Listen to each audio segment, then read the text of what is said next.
Imagine, if you will, a silence so profound that it has endured for 60 million years. A darkness so complete that the very concept of light has become a forgotten dream. Deep beneath the surface of a dead world, buried under kilometers of ancient stone and wind-carved rock, something stirs. Not with the hesitant awakening of organic life, but with the calculated precision of machines that have never truly known death. The Necrons are waking, and they are discovering that during their long slumber, their tomb has gained an unexpected guest. This is not the story of Xenos raiders who stumbled into forbidden crypts, nor is it the tale of foolish human colonists who built their settlements above sleeping nightmares. This is something far stranger, far more consequential.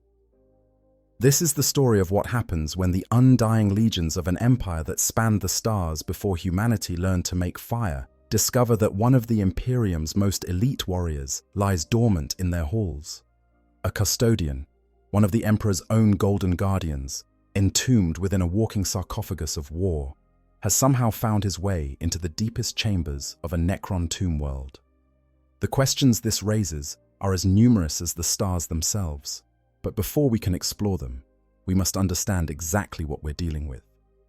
The tomb world, designated as Nix-Cortan 7 by the few Imperial surveyors who glimpsed it from orbit before their ship mysteriously vanished, was old, when humanity's ancestors were still learning to walk upright. Its surface is a wasteland of glassy black sand and towering obsidian formations that seem to absorb light rather than reflect it.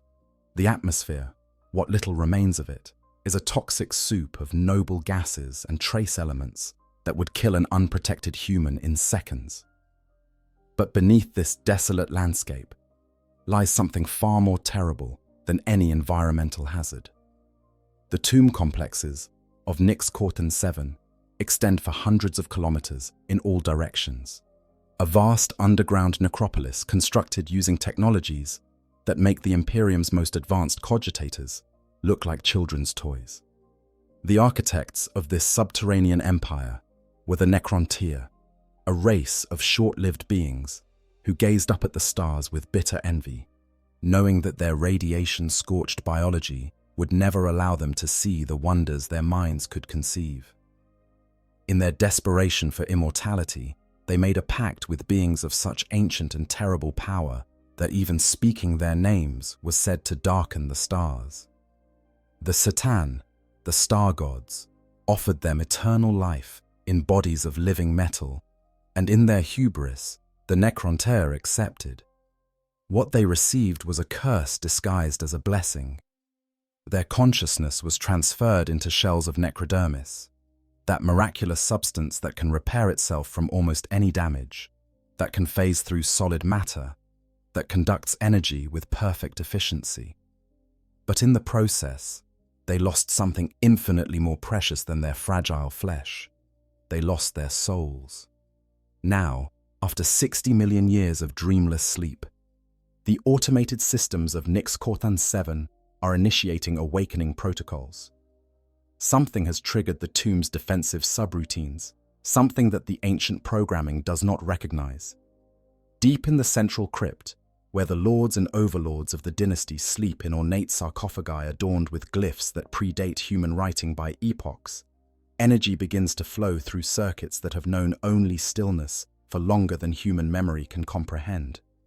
Canoptek scarabs, those ubiquitous beetle-like constructs that serve as the tomb's maintenance systems, swarm through corridors that have not known movement since before the dinosaurs walked terror.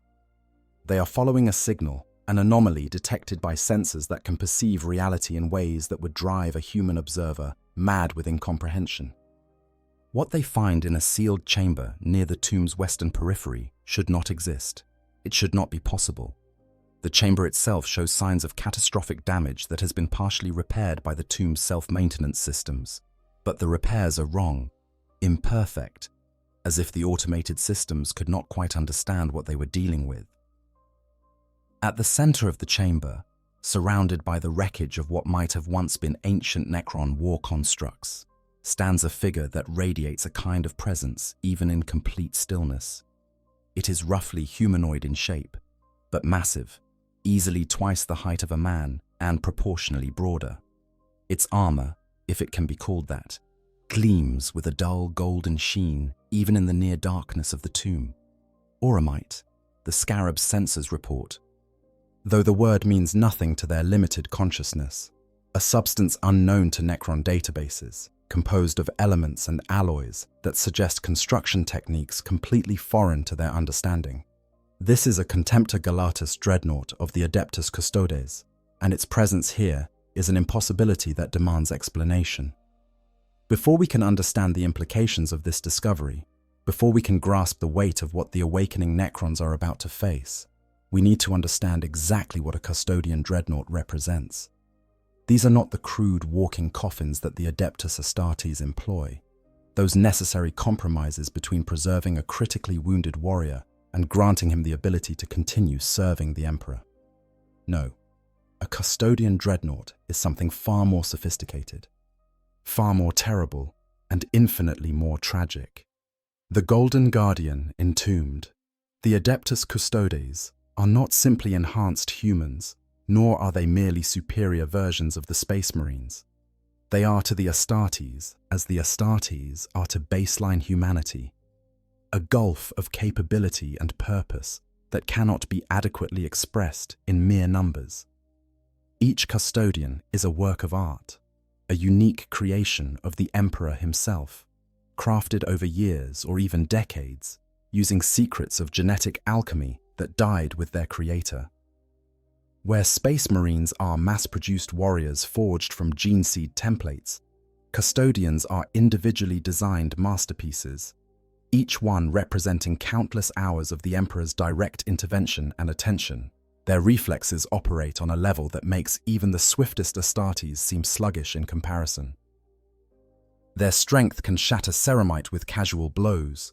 Their minds process tactical information with a speed and clarity that borders on precognition.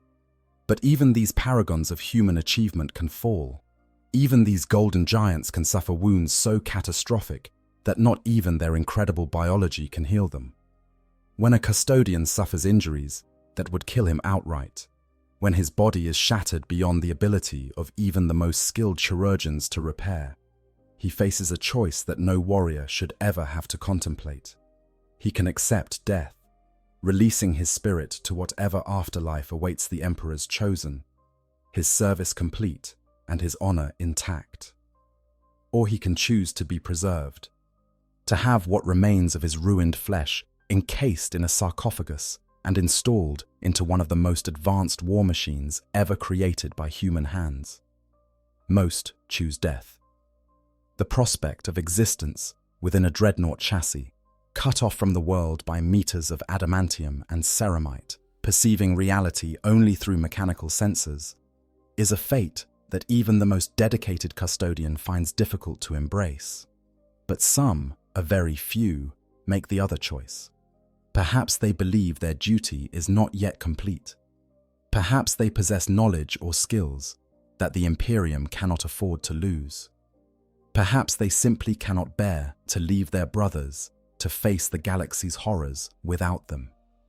Whatever their reasons, these warriors undergo a transformation that is simultaneously an act of salvation and a sentence to a kind of living death.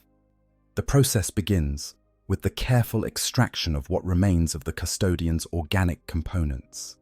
Everything that is not absolutely essential to maintaining consciousness is removed. Limbs, if any remain, are discarded.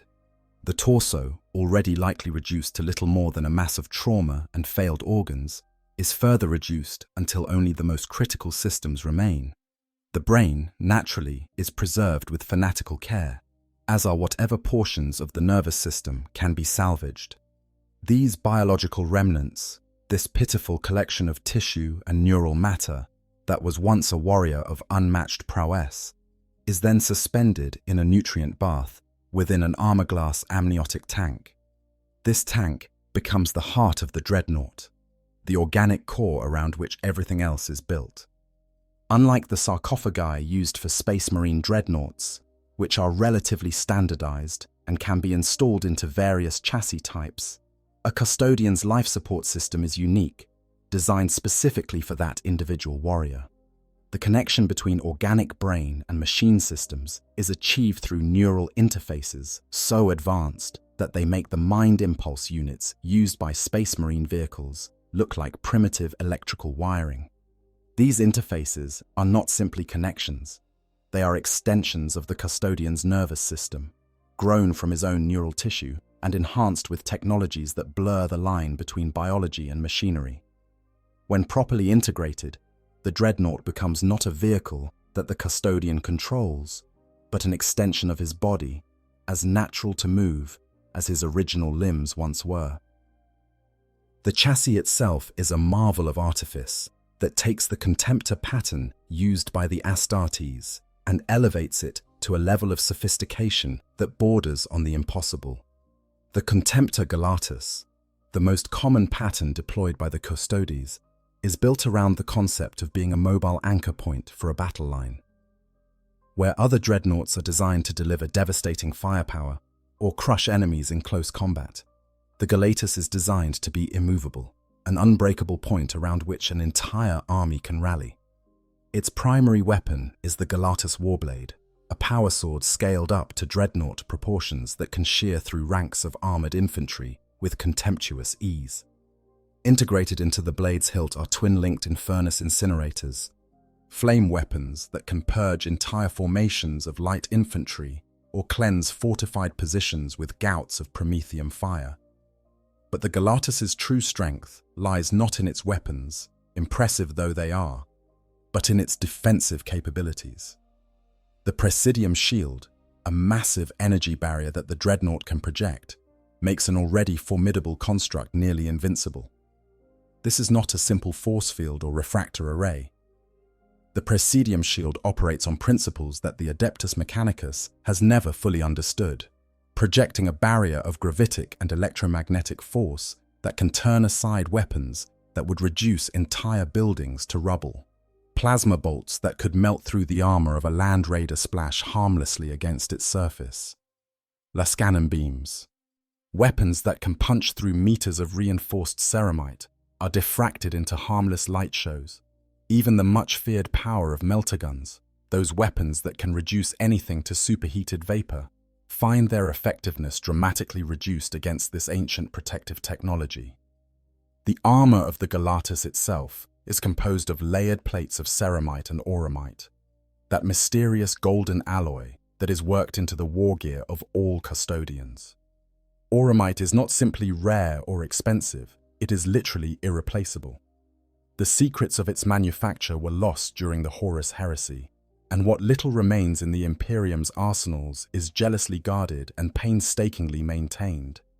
It is stronger than adamantium, more resilient than plasteel, and it possesses properties that allow it to resist both physical trauma and energy weapons with equal effectiveness. A dreadnought clad in auramite-reinforced armor can stride through weapon fire that would reduce a normal dreadnought to scrap metal, its golden shell unmarred by impacts that generate enough force to level fortifications. Beneath this armor lies a power plant that is itself a miracle of engineering. The atomantic arc reactor that powers a Custodian dreadnought generates more energy than some Imperial starships, channeling it through systems designed to operate at peak efficiency for centuries without maintenance. This reactor feeds power to the dreadnought's massive servo motors, each one capable of exerting force that would shame most industrial machinery. It powers the sophisticated sensor arrays that allow the entombed Custodian to perceive his environment with a clarity that approaches his former organic senses. It maintains the life support systems that keep the biological core alive and conscious, filtering toxins from his nutrient bath and ensuring that his brain receives everything it needs to continue functioning. And the warrior within? What does he experience, sealed away in his golden tomb? The answer is complex and profoundly tragic. Unlike Space Marine dreadnoughts, who often slip into periods of dormancy between battles, their organic components held in stasis to preserve them for future conflicts, Custodian dreadnoughts remain conscious and aware at almost all times. The sophistication of their life support systems and the fundamental nature of custodian biology means they do not age in any meaningful sense, do not degrade mentally as mortal Dreadnought pilots sometimes do. But this blessing is also a curse. The entombed custodian remains fully aware of what he has lost, of the sensations he will never experience again, of the brotherhood and companionship that is now filtered through mechanical approximations and vox speakers. He can no longer taste the food and drink of the Emperor's palace. He cannot feel the weight of a guardian spear in his hands, or the sensation of his boots striking marble floors as he walks his eternal patrol. He cannot know the simple pleasure of removing his armor after a long watch, or the satisfaction of oil and maintenance on weapons cleaned by his own hands. All of these things, these small experiences that make existence bearable, are denied to him.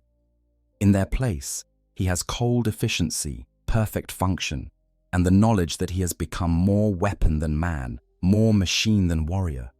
He stands watch not in golden armor beside his brothers, but alone in his mechanical shell, forever separate from the life he once knew. Yet despite all of this, despite the isolation and the horror of their existence, custodian dreadnoughts fight on.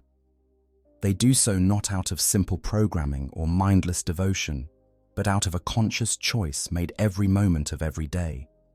They endure because their duty demands it, because the Emperor still requires their service, because the Imperium needs every advantage it can muster in the eternal war for survival. Each one represents thousands of years of combat experience, tactical knowledge that cannot be replaced, and skills honed to absolute perfection over centuries of warfare. They are living weapons in the most literal sense, and their value to the Imperium cannot be overstated. This, then, is what sleeps in the depths of Nyx Corton 7. This is what the awakening Necrons have discovered in their tomb. A warrior who was already among the greatest humanity has ever produced, further enhanced by being installed into a war machine that represents the pinnacle of human military technology. A being who has fought through campaigns that would break lesser warriors, who has stood against the worst horrors the galaxy can conjure, who has proven time and again that he is worth 100 normal soldiers on the battlefield. And now he lies dormant in a place he should never have reached, surrounded by an enemy that should never have had the opportunity to study him. The ancient protocols awaken. The awakening of a Necron tomb world is not a sudden event, not a matter of simply turning on lights and walking out of bed. It is a gradual, methodical process, governed by protocols that were established millions of years ago by minds that understood the dangers of rushing such a complex resurrection. The tomb complex of Nyx Corton 7 is no exception. Its awakening has been triggered by multiple factors, cascading failures in systems designed to last forever, but which have, in some cases, finally begun to show the wear of 60 million years of dormancy. In other areas, the presence of the massive metallic object in the western periphery chamber has disrupted energy flows that were carefully calibrated before humanity's ancestors descended from the trees. The first to wake are always the lowest, the simplest, the most expendable. Canoptek scarabs, those ubiquitous beetle-sized constructs that serve as the tomb's immune system and maintenance crew, activate in their billions. Each one is no more sophisticated than a trained animal in terms of intelligence, but collectively, they form a distributed consciousness that can solve problems of incredible complexity. They swarm through corridors and chambers, their sensors cataloging damage, their manipulator limbs beginning repairs, their programming directing them to restore the tomb to full functionality with the same determination that white blood cells fight infection in an organic body. Behind the scarabs come larger constructs, canoptek wraiths, phase into existence from pocket dimensions where they have waited since the tomb was sealed. Their serpentine bodies composed of living metal that can slip through solid matter as easily as light passes through glass. These are more sophisticated than scarabs, possessed of a kind of predatory intelligence that makes them effective hunters and guardians. They begin patrolling the tomb's corridors, following routes programmed into their cores millions of years ago, searching for any threats that might have infiltrated, during the long sleep. Canoptek spiders, massive arachnid constructs that serve as mobile fabrication units, emerge from their alcoves and begin producing more scarabs, replacing losses from the long dormancy and ensuring that the tomb's maintenance systems are at full strength. All of these constructs report to the tomb mind, the master control program that governs the tomb in the absence of the nobility. The tomb mind is not truly conscious, not in the way that a Necron noble or even a cryptek possesses consciousness. It is more akin to an incredibly sophisticated autopilot, capable of managing millions of variables simultaneously, but lacking true creativity or independent thought. Its primary function is to assess threats and respond with calibrated force, awakening more of the tomb's warriors and systems as needed until the threat is neutralized or the situation is brought under control. Under normal circumstances, this process can take decades or even centuries. The tomb mind awakens the least valuable warriors first, the Necron warriors, who make up the bulk of any dynasty's forces, testing them to ensure their systems are functional before risking more valuable assets. But the situation in the Western Periphery chamber is not normal, and the tomb mind's logic trees are struggling to process the data its Canoptek servants are providing. The object is clearly artificial, clearly a construct of some kind, but it matches nothing in the tomb's extensive databases. It is not Aeldari, those arrogant creatures whose technology the Necrons encountered before the Great Sleep. It is not Orc. Crude as they are, their war machines are distinctive in their ramshackle construction. It is not in fact anything the tomb has records of encountering in its long history. The energy readings are confusing, showing a reactor of some kind that is in standby mode, but which appears to be consuming trace amounts of power from an unknown source. The materials analysis returns impossible results, alloys that should not exist, construction techniques that suggest capabilities the tomb mind cannot reconcile with known technological development patterns. Most concerning of all is the chamber itself. The damage patterns suggest combat, though combat of a type that makes no sense. Some of the wreckage scattered around the golden construct appears to be Necron in origin, specifically components from Tombstalkers and possibly a damaged Lichguard. But these constructs should not have been active when the tomb was sealed. The protocols are clear. All warriors and constructs should have been in stasis when the Great Sleep began. The presence of destroyed Necron units suggests either a catastrophic failure of the sleep protocols in this section of the tomb, or something even more troubling.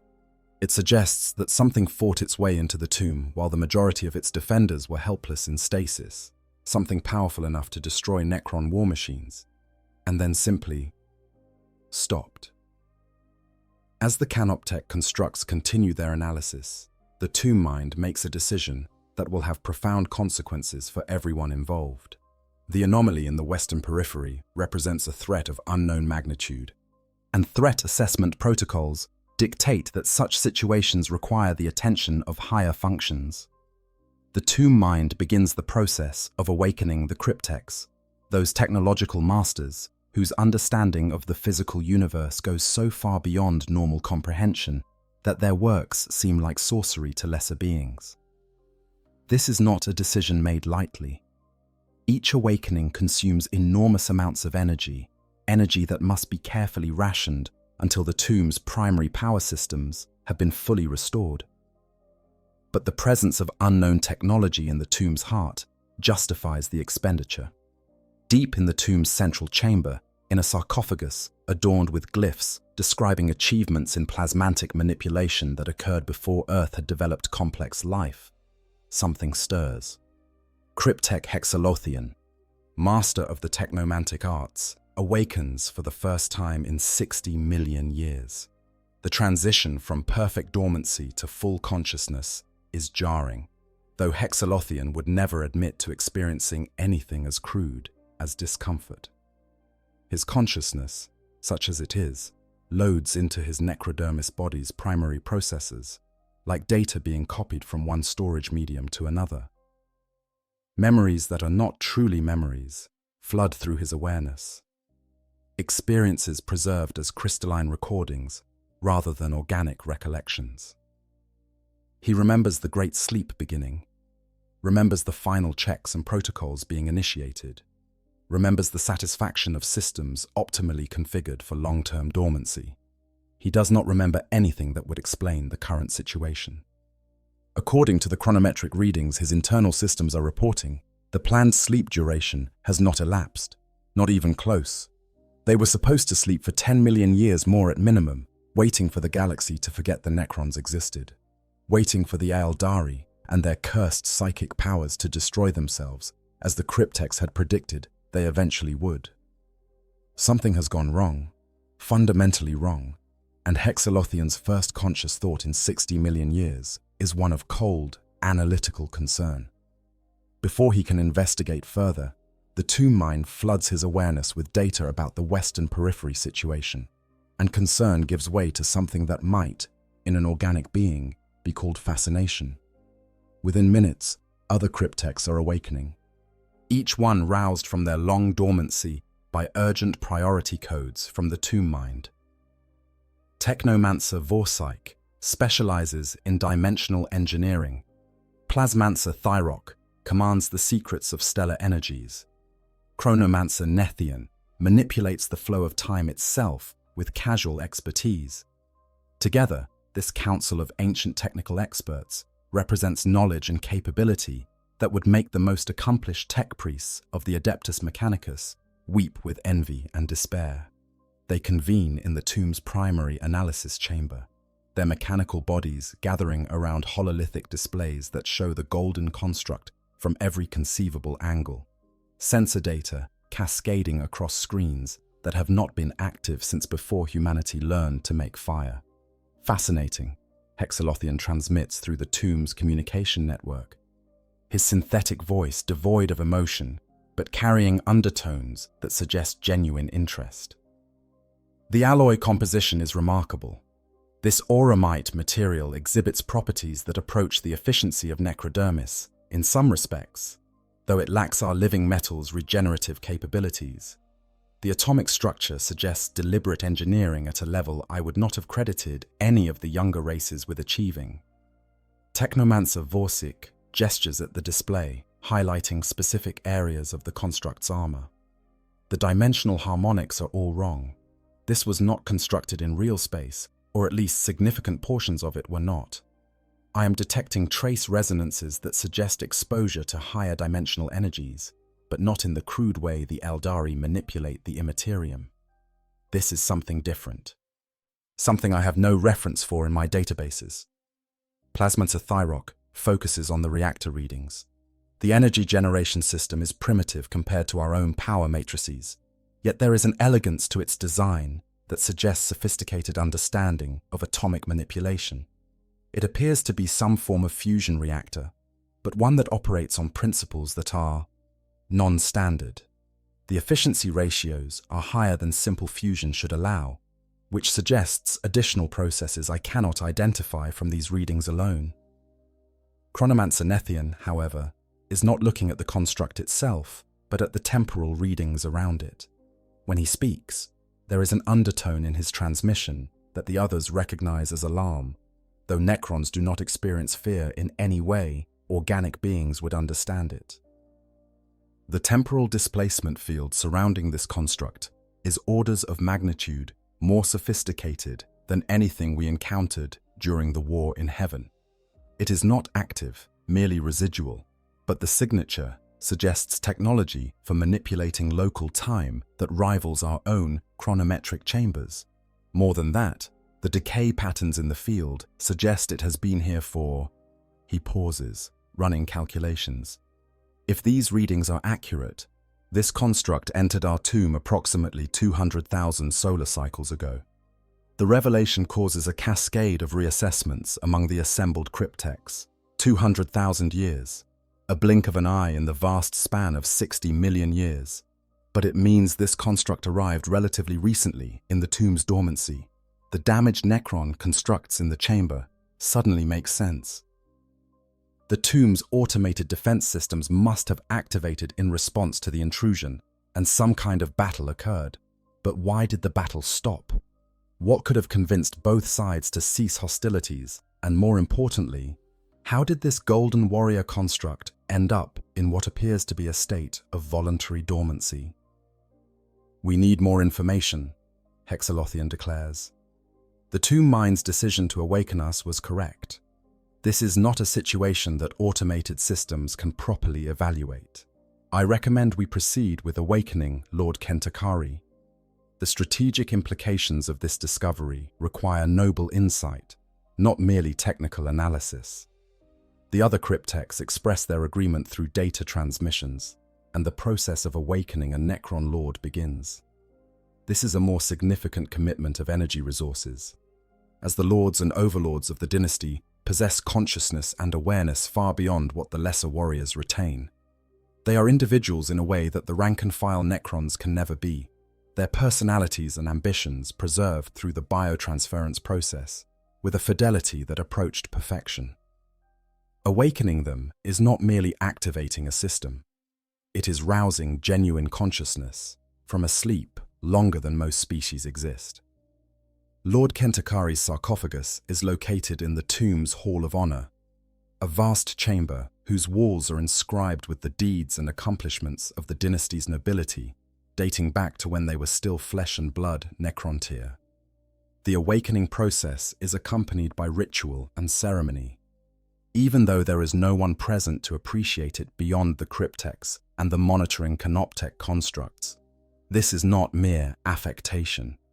The rituals serve a purpose, activating systems in a carefully calibrated sequence that ensures the Lord's consciousness is properly integrated into his necrodermis body without corruption or data loss. When Kentakari's eye lenses finally ignite with that characteristic emerald glow that marks an active Necron, the first data packets he transmits are questions. Why has he been awakened? What is the tactical situation? What threats does the dynasty face? The cryptechs respond with a compressed data burst that contains everything they have learned about the Golden Construct. And for several long seconds, Lord Kentakari is simply silent as his consciousness processes the information. When he finally responds, there is something in the modulation of his Vox transmission that suggests he understands the gravity of the situation far better than mere analysis would suggest. "Show me," he commands. "I will see this intruder with my own senses." Two technologies face each other. The procession that makes its way through the tomb's corridors toward the western periphery chamber is a sight that would strike terror into the hearts of any enemy who witnessed it, though there is no one present to appreciate the spectacle. Lord Kentakari strides at the center of the formation, his necrodermis body reflecting the dim green glow of bioluminescent crystals that line the tomb's passages. His form is humanoid, but distinctly artificial, every movement precisely calculated, every gesture carrying the weight of command that has been his since before humanity learned to forge bronze. His staff of light, that iconic weapon of Necron nobility, crackles with barely contained energy that could disintegrate a squad of space marines with a single discharge. Arrayed around him are the cryptechs, each one carrying tools and implements that blur the line between scientific instruments and arcane focuses. Hexalothian's technomantic tools include a dimensional stabilizer that could fold space-time like paper, a particle manipulator that can rearrange matter at the atomic level, and a void lance that channels energies siphoned from pocket dimensions. The other cryptechs are similarly equipped, their arsenals representing technologies that would seem like pure magic to anyone without the technical sophistication to understand the underlying principles. Behind this gathering of Necron nobility and expertise follow Lichguard, the elite warriors who serve as bodyguards to the lords. These are not the near mindless automatons that make up the bulk of Necron forces. The Lichguard retained more of their original consciousness during the biotransference than common warriors, enough to make them effective guards and capable of independent tactical thinking. They are armed with war scythes, enormous two-handed weapons that combine the cutting power of a phase blade with the raw, destructive energy of a Tesla arc. A single Lich Guard could carve through a squad of Imperial Guard soldiers in seconds. The 4 that accompany Lord Kentakari could probably hold off an entire company.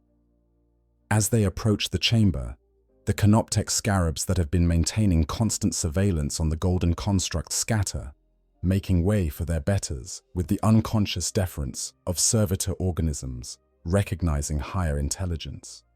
The chamber's doorway, a massive arch of obsidian and necrodermis that was sealed during the Great Sleep, opens at Lord Kentakari's approach, ancient mechanisms grinding to life for the first time in millions of years.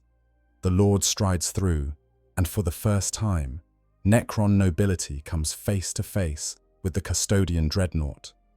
The contrast between the two technologies is immediately apparent to anyone with the technical sophistication to understand what they are seeing. The Custodian Dreadnought represents the pinnacle of human achievement, a marvel of biomechanical engineering that combines sophisticated life support with devastating military capability. It is a triumph of refinement over brute force, every component carefully crafted to achieve maximum efficiency within the constraints of human understanding of physics and biology. The golden-hued armor is worked with designs that serve both aesthetic and functional purposes, each scrollwork and inscription incorporating microcircuits and structural reinforcements that make the armor stronger than its base materials would suggest. The Necron observers, by contrast, represent a technology base that has moved beyond many of the limitations that constrain human engineering.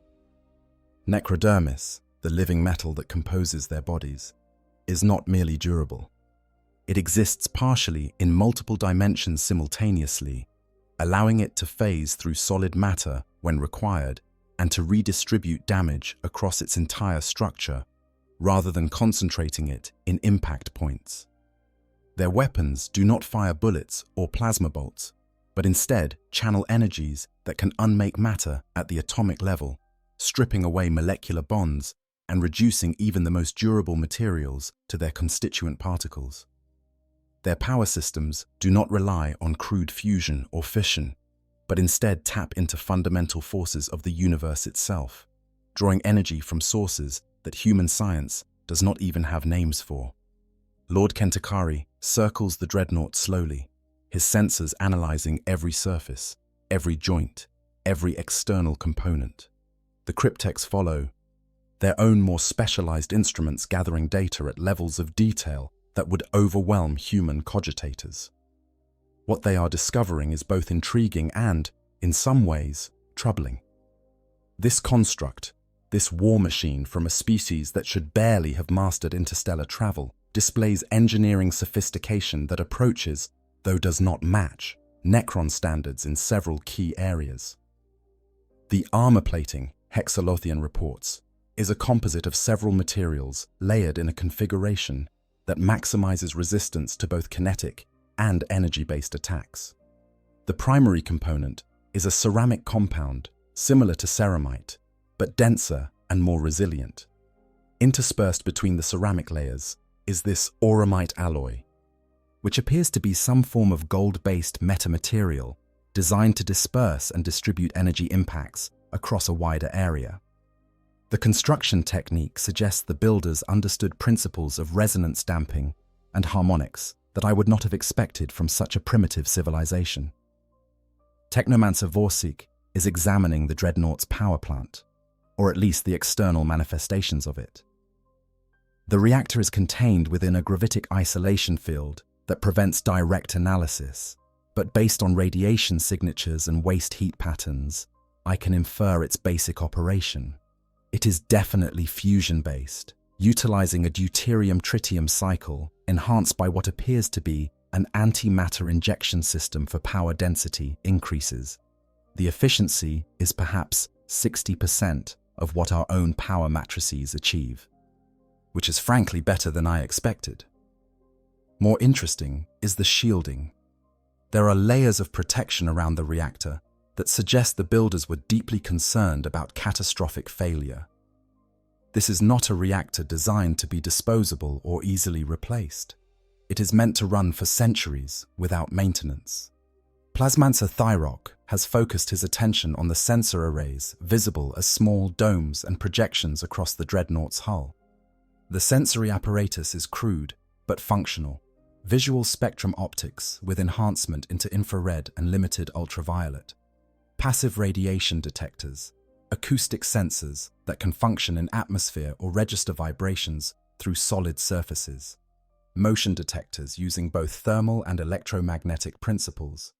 What they lack in sophistication, they make up for in redundancy. I count at least 7 separate systems that could provide targeting data if all others failed. The builders clearly understood that sensors are primary targets in combat and prepared accordingly. But it is Chronomancer Nethian who makes the most disturbing discovery. He has been analyzing the sarcophagus at the Dreadnought's heart, the armored capsule that must contain the organic components of whoever or whatever controls this machine. His temporal sensors, designed to detect the flow and distortion of time itself, are showing readings that make no sense according to his understanding of temporal mechanics. The biological components within the sarcophagus are being maintained in a state of severely reduced metabolic activity, but not true stasis. Time flows normally for them, but their cellular processes have been slowed to perhaps 1/10 of their normal rate through biochemical manipulation. This is not temporal distortion. This is biological engineering of a sophistication that approaches what we achieved before our biotransference. Whoever or whatever is inside that armored shell is being preserved, but in a way that maintains full neural function. They are not asleep. They are simply waiting. The implications of this crash over Lord Kentakari, like a wave of data. The construct before him is not merely a war machine. It is a prison and a life support system for a warrior who is not dead, not truly sleeping, but existing in some twilight state between action and dormancy. The more he learns, the more questions emerge. Who built this? What species has the capability to create technology that can impress even Necron cryptechs? And more importantly, why is it here, in this tomb, showing signs of having fought and then simply stopped? We must determine its origins, Kentakari declares. Hexalothian, access its information systems. If there are data archives or memory cores, extract them and translate what you find. I want to know everything about this construct and the civilization that built it. Particularly, I want to know how it entered our tomb and why our defense systems did not destroy it entirely. The cryptech moves forward, extending delicate manipulators from his form that end in tools designed to interface with technology on a fundamental level. His approach is careful, almost reverential, as he begins attempting to access the Dreadnought's external ports and connections. What he finds is both encouraging and frustrating. There are data ports, access panels that can be opened without triggering defensive systems, but the encryption protecting the systems behind them is formidable. The humans, for that is what analysis of the genetic material in the sarcophagus has revealed them to be, understand data security with a thoroughness that suggests they deal regularly with hostile intelligence gathering. Still, Necron technology is orders of magnitude beyond anything the Imperium possesses. What would take human tech priests years or decades to decrypt, Hexalothian accomplishes in mere hours. Data begins flowing from the Dreadnought's memory banks. Terabytes of information compressed into formats that are archaic by Necron standards, but which can be translated and interpreted with sufficient processing power. What the cryptech discovers in those archives will change everything about how the Necrons perceive their new discovery. The Dreadnought belongs to an organization called the Adeptus Custodes, warriors who serve something called the Emperor of Mankind. The data includes tactical logs, mission reports, and fragments of what appears to be personal journals or reflections, though Hexalothian cannot be certain if these are genuine or simply training materials stored for reference. What becomes clear as he processes the information is that the Custodians are not ordinary soldiers. They are enhanced to a level that rivals, in some respects, what the Necrons achieved in their greatest warriors before the biotransference. Each one is individually created, unique in his capabilities and understanding, trained for decades or centuries to achieve perfect martial prowess. More disturbing are the fragmented tactical reports. They speak of battles against something called the Orkoid Menace, conflicts with beings designated as Eldari, campaigns against what the reports term chaos with a capital letter that seems to carry weight beyond simple descriptive meaning. But one set of reports makes Lord Kentakari's consciousness focus with sudden intensity. There are multiple references to conflicts with beings designated as Necrons. The reports describe Xenos with bodies of living metal, weapons that strip matter to atoms, and an origin dating back millions of years. The reports describe, in other words, his people.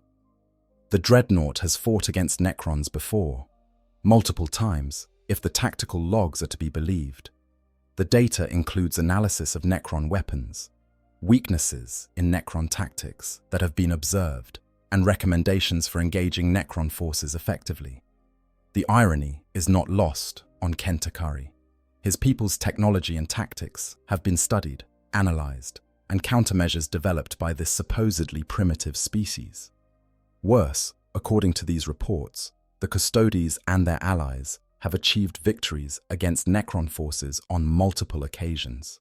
Not always, certainly, and the reports acknowledge that Necrons are among the most dangerous enemies the Imperium faces, but victories nonetheless. Lord Kentakari, Hexalothian reports, his transmission carrying an undertone that might be interpreted as concern if Necrons truly experience such emotions. I have completed preliminary analysis of the data archives. The construct is designated as a Contemptor Galatus pattern Dreadnought of the Legio Custodes. The pilot is identified as Aranthion Valerius, third among the warders of the Eternity Gate, veteran of 347 combat deployments over a span of... He pauses, recalculating. Over 8,000 years. Lord, this individual has been conscious and active as a warrior in this form for 80 centuries. The biological components in the sarcophagus have been maintained in their current state for longer than most species survive as distinct evolutionary lineages. The revelation is staggering. 8,000 years. Not in dormancy, not in true stasis, but active, fighting, serving. The Necrons slept for 60 million years, but during that time, they were truly unconscious, experiencing nothing, aware of nothing. This Aranthian Valerius has spent 8 millennia awake, sealed in his armored tomb, fighting battles and watching centuries pass with full awareness of everything he has lost and can never reclaim. It is, in its way, a testament to endurance that even the Necrons can respect. Continue extraction, Kentakari commands. I want to know why he is here, how he entered our tomb, and what circumstances led to his current state. Vorsik, analyze the chamber damage more thoroughly. Thyrok, determine if the reactor can be safely deactivated without destroying the biological components. Nethian, extend your temporal analysis. I want to know the exact sequence of events that occurred in this chamber. As the cryptex set to work, Lord Kentakari finds himself in the unusual position of being uncertain about how to proceed. The presence of this dreadnought in his tomb is a mystery that demands solution, but it is also an opportunity. The technology represented here, while inferior to Necron science, is sophisticated enough to warrant study. More importantly, the data archives contain information about this Imperium of man, about their capabilities and weaknesses, about their understanding of the Necrons themselves. This information has strategic value that could prove useful when the dynasty awakens fully and begins reclaiming its former territories. But there is another consideration, one that touches on aspects of Necron culture that have persisted even through their transformation into living metal. The lords and nobles of the Necron dynasties retain something of the honor codes and warrior ethics of their mortal past. This Aranthian Valerius, sealed in his golden tomb, is a warrior of evident skill and dedication. He fought to defend this dynasty's territory, however unknowingly, when he destroyed the Tombstalkers and Lichguard that must have attacked him. He is now helpless, dormant, at the mercy of beings he would count as enemies. The question of what to do with him is not merely tactical, but touches on questions of honor and appropriate conduct for a Necron lord. The strategic calculus of ancient minds, in a chamber deep within the tomb's heart, where the walls are inscribed with star charts that predate human civilization by millions of years, Lord Kentekari convenes a war council. This is not something done lightly or casually. Necron nobility operate on timescales that would seem glacial to organic beings, their thought processes unrushed by the urgency of biological mortality. A decision that will be implemented over the course of decades or centuries can be debated for months without any sense that time is being wasted.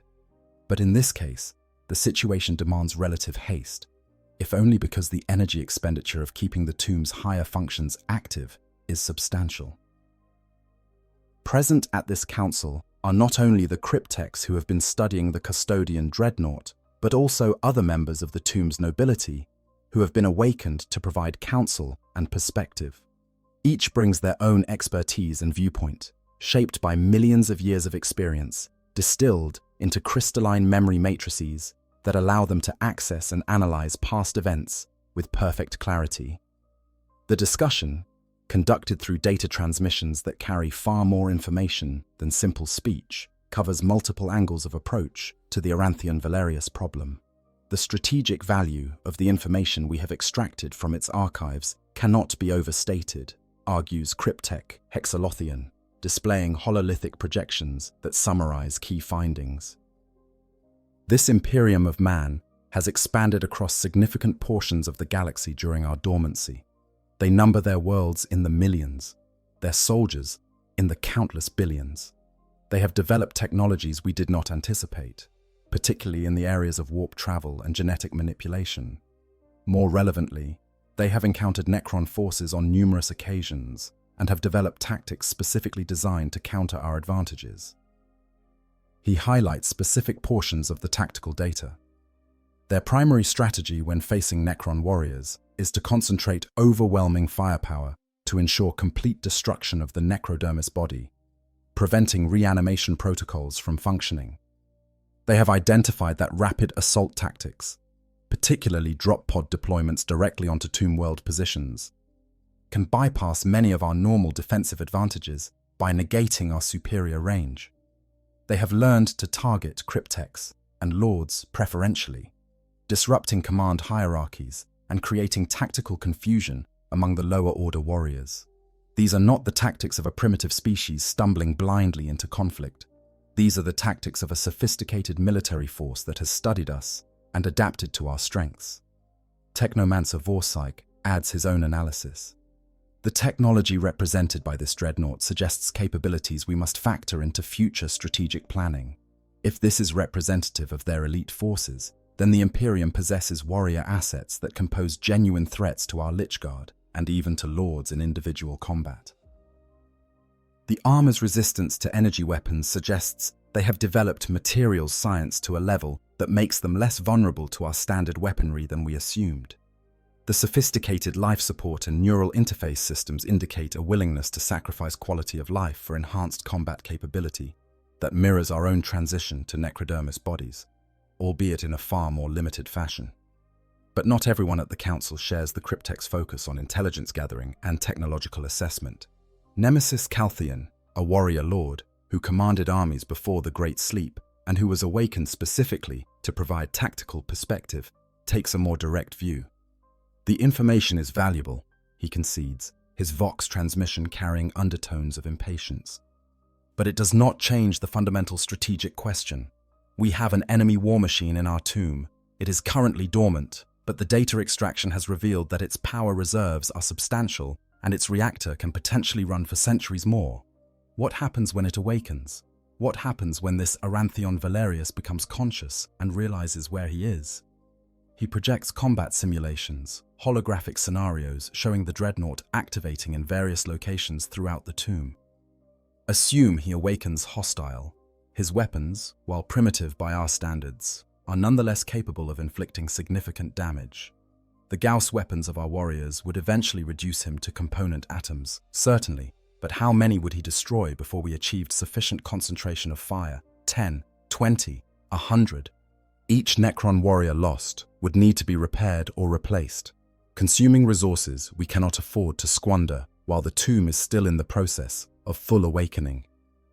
Lichguard Captain Varrock adds his perspective, speaking from the position of one responsible for the tomb's physical security. The damage in the western periphery chamber occurred because our automated systems attempted to eliminate an intruder and failed.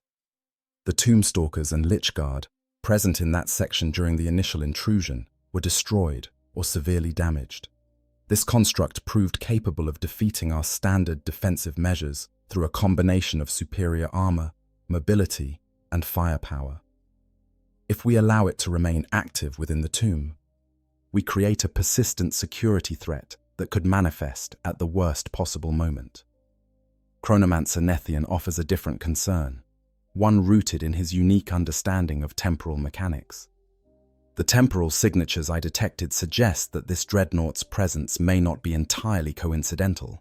The timeline of its arrival coincides with a period when our tomb experienced unusual gravitational disturbances, possibly the result of a localized space-time disruption. It is possible that it was not an intentional intrusion, but rather an accident. A warrior lost in transit, who materialized inside our tomb due to some malfunction in his civilization's transportation systems. If this is the case, then his allies may come searching for him when he fails to report. We should consider the possibility of additional Imperial forces arriving to investigate his disappearance. This suggestion causes a cascade of new considerations.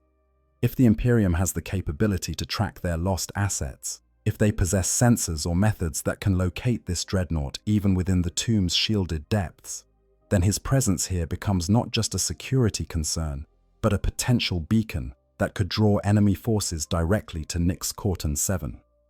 The tomb is not yet fully awakened. Its defenses are incomplete. Its warriors are still in the process of revivification. A full-scale Imperial assault at this vulnerable stage could result in catastrophic losses and possibly the destruction of the entire dynasty before it has a chance to reclaim its place in the galaxy. Lord Kentakari listens to all perspectives, his consciousness processing the arguments with the same perfect clarity he applies to battlefield tactics. The decision falls to him ultimately, as the highest-ranking noble currently awakened. What he chooses will set the tone for how this dynasty interacts with the Imperium of Man in the future, and more broadly, how it approaches the challenge of reasserting Necron dominance in a galaxy that has moved on without them. The question before us, he finally transmits, his Vox carrier modulated to carry the weight of formal pronouncement, is not merely tactical but philosophical. We are not mindless automatons. We are the heirs of a civilization that spanned the galaxy when these humans were not even a conception in the fevered dreams of the old ones. How we treat this Arantheon Valerius, how we respond to his presence in our tomb, reflects on our identity as Necrons. Are we butchers who destroy helpless enemies, or are we something more? The silence that follows his statement is profound. Necrons do not breathe, do not shift uncomfortably, do not display the physical tells that organic beings use to communicate uncertainty. But the lack of immediate response speaks volumes. Kentakari has touched on something fundamental, something that many Necrons struggle with in the wake of their reawakening. What are they now, after 60 million years of dreamless sleep? Are they still the civilization they once were, with its codes of honor and warrior ethics? Or has the long dormancy and their transformation into living metal eroded those aspects until nothing remains but cold pragmatism? Cryptek Hexalothian breaks the silence. There is another consideration, he transmits carefully. The pilot of this dreadnought, this Aranthion Valerius, has been active for 8,000 years, in a state that combines characteristics of imprisonment and service. His data logs contain fragments of what I interpret as philosophical reflections, meditations on duty and sacrifice that suggest a mind still capable of complex thought despite his circumstances. He is not so different from us, in some ways. He has traded his organic body for a machine chassis in order to continue serving his cause. He endures isolation and the loss of normal existence in the name of duty. If we destroy him now, while he is helpless, we eliminate not just an enemy, but a warrior whose circumstances parallel our own in disturbing ways. The comparison is uncomfortable, even for consciousness that exists as data patterns in necrodermis shells. The Necrons chose their transformation, were promised immortality and power, but the reality of that transformation has been far less glorious than the Satan's promises suggested. They are trapped in bodies that cannot feel, cannot taste, cannot experience the simple pleasures of organic existence. They endure because duty and honor demand it, because their civilization's survival requires it, because they have no other choice but to continue. Is Aranthion Valerius's situation really so different? He too is trapped, transformed, enduring. The parallel is clear enough that multiple members of the Council find themselves reconsidering their positions. Nemesis Calthian, however, is unmoved. Philosophical concerns do not change tactical realities, he insists. This dreadnought is a weapon aimed at our hearts, whether he knows it or not. Every moment we delay in addressing this threat is a moment we risk catastrophic failure. I recommend immediate disintegration, using concentrated Gauss fire, followed by molecular dispersal of the remains to prevent any possibility of recovery or reconstruction by Imperial forces. And what strategic value do we gain from such action? Counters Technomancer Vorsyke. We destroy a potentially valuable source of intelligence about enemy capabilities. We eliminate an opportunity to study exotic materials and construction techniques that could inform our own technological development. We make an enemy of a warrior who, if handled correctly, might be convinced that cooperation serves his interests better than conflict. The humans are adaptable. Their tactical logs demonstrate that clearly. Perhaps their diplomatic flexibility extends to individual actors. Lord Kentakari considers both positions, running probability matrices and tactical simulations through his consciousness. The mathematics are clear enough. If the dreadnought awakens hostile, the tomb will survive the encounter. The cost in warriors and potentially higher order assets will be substantial, but survivable. If the dreadnought can somehow be communicated with, if Aranthion Valerius can be convinced that the Necrons are not an immediate threat, then valuable intelligence can be obtained and potential future conflicts avoided. The question is which outcome is more likely and which risk is more acceptable. We will attempt communication, Kentakari decides finally, but under controlled circumstances. Hexalothian, prepare a neural interface that can tap into the dreadnought's communication systems without awakening its pilot prematurely. I want to understand his state of consciousness first, determine if he is aware of his surroundings or if he remains in some form of standby mode. Once we understand his current mental state, we will decide how to proceed. Calthian, position a full phalanx of warriors in the western periphery chamber, with supporting fire from multiple angles. If this goes poorly, I want the capability to deliver overwhelming force instantly. The orders are acknowledged, and the Council disperses to implement their Lord's decisions. What follows is a period of intense preparation that spans several weeks by human measurement, though to the Necrons working with no need for rest or biological maintenance, it is simply a continuous work period. Hexalothian and his fellow cryptex labor over the neural interface, creating a device that can bridge the gap between necrodermis-based consciousness and organic neural tissue kept alive in a nutrient bath. It is delicate work, requiring understanding of biological systems that the cryptex have not needed to employ since before their biotransference, but the challenge is stimulating in its complexity. Meanwhile, Nemesis Calthian, oversees the positioning of military assets throughout the Western Periphery section. Necron warriors, those shambling automatons that retain barely a spark of their former consciousness, are arranged in overlapping fields of fire that ensure anything in the chamber will be subject to Gauss weapon fire from multiple angles simultaneously. Immortals, slightly more sophisticated than common warriors, and armed with heavier Gauss blasters, take positions at choke points that would allow them to intercept any attempt at escape. Lichguard form an inner perimeter, ready to engage in close combat should the Dreadnought prove resistant to ranged attacks. Above and around these physical defenses, technological measures are implemented. Temporal stasis fields are positioned to activate at a moment's notice, capable of freezing the Dreadnought in a bubble of near-stop time should it prove necessary. Dimensional suppression matrices are installed to prevent any attempt at teleportation or phase-based escape.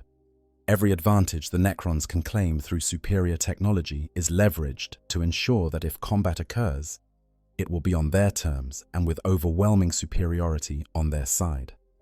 All of this preparation takes time, but eventually the moment arrives when Cryptek Hexalothian announces that the neural interface is ready for implementation. Lord Kentakari personally oversees the installation, watching as delicate manipulators connect the Necron device to the Dreadnought's external communication ports. The technology is so different, operating on such alien principles, that establishing any kind of connection is itself a triumph of technological innovation. But Hexalothian is nothing if not persistent, and slowly, painfully slowly, data begins to flow. What the Cryptek discovers in those first moments of connection is both enlightening and deeply disturbing. Aranthion Valerius is not in true dormancy. His consciousness, such biological neural activity can be said to possess consciousness in the way Necrons understand it, is active and aware. He is simply waiting, existing in a state of meditation or contemplation that has become his default over 8 millennia of service. The neural patterns the interface detects suggest a mind that has achieved a kind of equilibrium with its circumstances, neither despairing nor hoping, simply enduring with the patience of one who has learned that time passes whether he wills it or not. More than that, Hexalothian detects awareness of the Dreadnought's surroundings.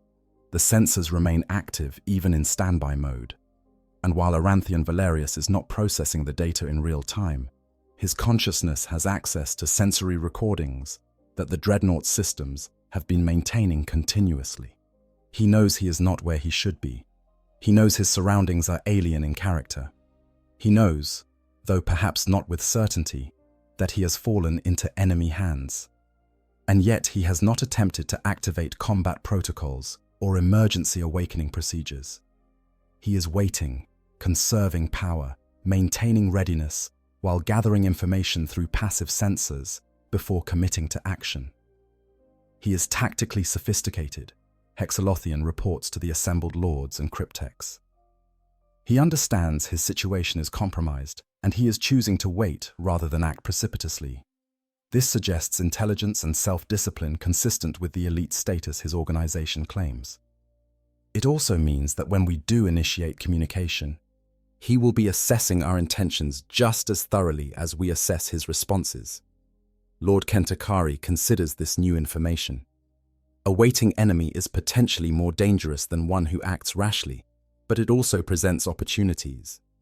If Aranthion Valerius is intelligent enough to wait and observe, he may be intelligent enough to recognize when cooperation serves his interests better than conflict. The question is, how to frame that cooperation in a way that appeals to a warrior whose entire existence has been dedicated to defending the Imperium of man and its emperor. Establish communication, Kentakari orders. Make it clear we are aware of his consciousness. Transmit on frequencies that his systems can receive. Do not attempt to deceive or conceal our nature. Honesty, at least in this initial contact, will serve us better than subterfuge. If he is as tactically acute as you suggest, he will detect any attempt at deception and factor that into his assessment of our intentions. Hexalothian nods his mechanical head in acknowledgement and begins formulating the transmission. The message he crafts is direct, translated into Gothic, with the assistance of the linguistic patterns extracted from Aranthion Valerius's own data archives. It speaks of respect between warriors, of acknowledgement of his service and skill, of a desire to understand how he came to be in this place. It does not threaten, but neither does it promise. It is, in its way, an opening move in a game of strategy where both sides possess imperfect information and uncertain objectives. The transmission is sent, carried through the neural interface directly into whatever systems Aranthion Valerius uses to process external communication. For several long seconds, measured in the precise chronometric units that Necrons use to track time, there is no response. Then, slowly, deliberately, the Dreadnought's external speakers activate. The voice that emerges is synthetic, processed through vox speakers that translate neural impulses into sound, but there is a weight to it that suggests the personality behind the machine. I am Aranthion Valerius, custodian of the Emperor, warder of the Eternity Gate. I find myself in circumstances I do not fully understand, facing beings whose nature I can infer but not confirm. You claim to be Necrons. If true, then protocol dictates I should attempt to eliminate you and escape to report your position to Imperial authorities. Yet, I am not so tactically unsound as to attempt action when my situation is so thoroughly compromised. I will hear what you have to say. A conversation across the aeons. The weight of that moment, when two ancient warriors separated by millions of years and fundamentally different understandings of existence first speak to each other, cannot be overstated. Lord Kentakari transmits his response with careful precision, each word chosen to convey respect without weakness, interest without vulnerability. I am Kentakari, Lord of the Obsidian Constellation Dynasty, Keeper of the Third Sept, Commander of legions that fought in wars your species cannot remember because they occurred before your world knew life. You are correct in your identification. We are Necrons, and you are in our tomb world, deep beneath the surface of Nyx Corthan 7. You have been here for 200,000 of your solar cycles, dormant in this chamber since before your Imperium learned to forge steel. There is a pause as Aranthion Valerius processes this information. When he responds, his vox carrier cannot completely mask the undertone of disbelief. 200,000 years. I have been dormant for 200,000 years. It is not quite a question, more a statement repeated as if testing its plausibility. That is not possible. My reactor has finite fuel reserves. My life support systems, sophisticated as they are, cannot function indefinitely. You are either mistaken or deliberately deceiving me. Chronomancer Nethian steps forward, his form flickering slightly as temporal energies cascade across his necrodermis shell. The temporal signatures on your chassis are unambiguous, he transmits. Your reactor has been supplemented by energy from our tomb's power matrix, likely an automated response from our systems that detected a failing power source and moved to preserve the life within. As for your life support, it has been maintained at minimal function by the same automatic systems that repair and maintain our own forms. Necrodermis can interface with and sustain biological systems when necessary. Your survival is not miraculous. It is simply the result of our technology doing what it was designed to do. Aranthion Valerius is silent for several moments, his consciousness clearly working through the implications. When he speaks again, there is a note of something that might be respect in his synthesized voice. You preserved me. Your systems, your technology, kept me alive when my own support systems would have failed. This was not intentional, you say, merely automated response to detected biological signature. Yet the result is the same. I owe you my continued existence, such as it is. Lord Kentakari recognizes the opening and takes it carefully. We are not enemies in this moment, Aranthion Valerius. You are a warrior displaced in time, lost to your own people, finding yourself in circumstances neither of us chose. What happens next depends on choices we both make. I will not claim benevolence or friendship. Our civilizations are likely incompatible in their ultimate goals. But in this specific situation, I see no benefit to mindless violence when dialogue is possible. And yet you have me at your mercy, Aranthion Valerius observes. Your weapons, I can detect them even through my limited sensors. Dozens of hostile signatures surrounding this chamber, capable of delivering overwhelming firepower should I make any aggressive move. You speak of dialogue, but you prepare for war. This is not trust, Lord Kentakari. This is prudent caution against a potential threat. We are both warriors, Kentakari responds. Would you trust an enemy in similar circumstances without taking precautions? Respect does not require foolishness. I respect your capability, your resilience, your 8 millennia of service to your emperor. That respect manifests in ensuring I am not caught unprepared should you choose violence over dialogue. If our positions were reversed, would you not do the same? There is a moment of what might be consideration. Then Aranthion Valerius transmits what can only be interpreted as agreement. In your position, I would have destroyed me the moment I was discovered. The fact that you have not, that you have instead invested time and resources in establishing communication, suggests you see some value in my continued existence beyond simple target practice for your warriors. What is it you want from me, Lord Kentakari? Why have I been awakened? The question is direct, cutting through diplomatic niceties to the heart of the matter. Lord Kentakari appreciates the efficiency. So unlike the circuitous negotiations he often engages in with other Necron nobles who have had millions of years to develop Byzantine protocols for every social interaction, he responds in kind. Knowledge, understanding. You possess information about the current state of the galaxy, about the Imperium of man and its capabilities, about how your civilization has developed during our dormancy. We have been asleep for 60 million years, Custodian. The galaxy we wake to is fundamentally different from the one we left. You represent an opportunity to understand one of the major powers that has emerged in our absence. You want me to betray the Imperium, Aranthion Valerius states flatly, to provide intelligence that would allow you to more effectively wage war against humanity. You seek to exploit my vulnerable position to extract strategic information that could lead to the deaths of billions of my fellow humans. And in exchange for this betrayal, you offer what? Continued existence in this tomb? False promises of eventual return to my people. Cryptek Hexalothian interjects, his transmission carrying undertones of genuine curiosity. Would return to your people be desirable? According to your own data archives, you have been entombed in that chassis for 8,000 years. The Imperium you served exists now only in historical records.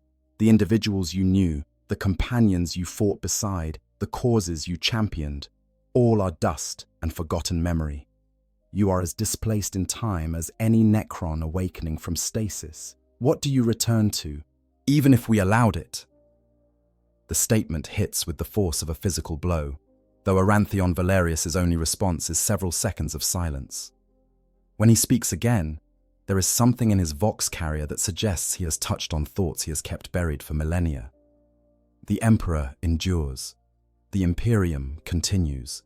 These are truths that transcend individual circumstance. My brothers in the Custodes still stand watch at the Eternity Gate. My duty remains, even if those I once knew have passed to history. I am not released from my oaths simply because time has moved on without me. Noble sentiments, Lord Kentakari observes, but examine their foundation. You speak of duty to the Emperor, but when did you last stand in his presence? When did you last receive direct orders from the being you serve? 8,000 years in a Dreadnought chassis, fighting battles across the galaxy. Perhaps you have not set foot on Terra in millennia. Your duty has become abstract, a philosophical commitment rather than a living relationship. We understand this. The Necrons awakening from stasis face similar questions. We served the Silent King, but he abandoned us before the Great Sleep began. We served dynasties and pharaohs, but many of our old leaders are dead or mad, and we must find new purposes in a galaxy that has moved on without us. Arantheon Valerius makes a sound that the Vox speakers translate as something between a laugh and a sigh. So you see us as kindred spirits, two warriors trapped in circumstances neither chose, serving causes that may no longer exist in their original forms. I suppose there is truth in that observation. I cannot deny the isolation, the sense of existing outside normal time's flow. 8,000 years is not long by your reckoning, I suppose, but for a human consciousness, even an enhanced one, it is an epoch. I have watched empires rise and fall.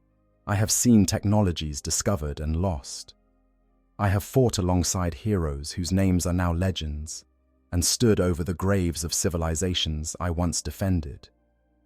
You are correct that I am displaced in time, though I never considered it in those terms before. Then consider this, Cryptek Hexalothian suggests. Your continued existence in your current form depends on technologies and materials that your Imperium may no longer be able to produce. You are a relic, Arantheon Valerius, as ancient in your way as the oldest Necron tomb. If we were to somehow arrange your return to Imperial space, would they even be able to maintain your chassis? Would they possess the knowledge to repair damage or restore failing systems? Or would you become another museum piece, put on display as a testament to a lost golden age, your active service ended not by death, but by obsolescence? The question is cruel in its implications, and several of the Necron nobles transmit reproach at Hexalothian for pushing so hard. But the Cryptek is unmoved, his focus entirely on the conversation at hand. We, however, possess technology that can maintain and even enhance your current systems. Living metal interfaces beautifully with mechanical constructs. Our power matrices could supply your reactor indefinitely. Our dimensional engineering could repair or replace failing components with equivalents superior to the originals. In purely practical terms, your future is brighter with us than with your own people. You offer me servitude disguised as cooperation, Arantheon Valerius counters.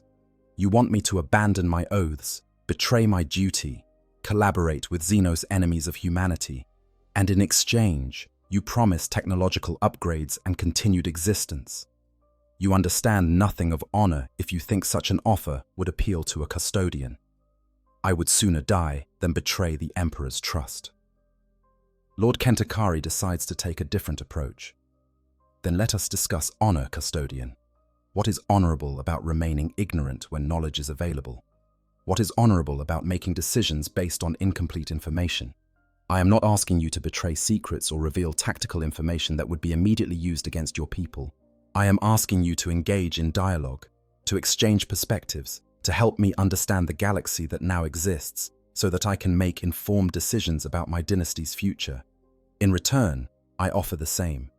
Ask me anything about the Necrons, about our history, about our capabilities, and I will answer truthfully. This is not interrogation.